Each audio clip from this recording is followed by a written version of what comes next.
আসসালামু আলাইকুম রহমতুল্লাহি বরকাতুহু। তে বন্ধুগণ, আশা করি আল্লাহ পাকের অসীম রহমতে সকলেই সহি সালামত আছেন। তে কবি গাজী আক্কাসাল ইউটিউব চ্যানেল 017140885009 এর পক্ষ থেকে আপনাদের সকলের প্রতি রইল একান্ত আন্তরিক শুভেচ্ছা ভালোবাসা।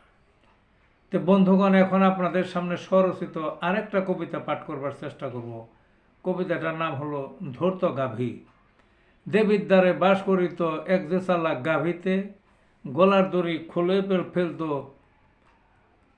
ছলে বলে কৌশলে। দুপুরবেলায় কৃষক ভাই যেত যখন ঘুমাতে, সেই সুযোগে মাঠে গিয়ে অন্য লোকের জমিতে। পাকা ফসল খেত গাভী ইচ্ছামতো প্রাণ ভরে, জমির মালিক দৌড়ে আসতো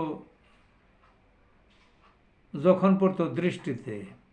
গাভী তখন শুয়ে পড়তো মরার মতো ভান করে, মালিক করতো ঠেলা ঠেলি, গাভী থাকতো চোখ বুঝে।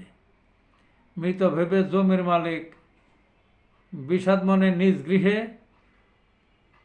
গাভী তখন দেখতেছে মালিক নাই তার ধারে। আবার উঠে ফসল খেয়ে ফিরত নিজের বাড়িতে, ধূর্ত গাভী খেয়ে মোটা, সবাই থাকতো তাকিয়ে। এই ছিল বন্ধুগণ কবিতাটা। ভালো থাকুন।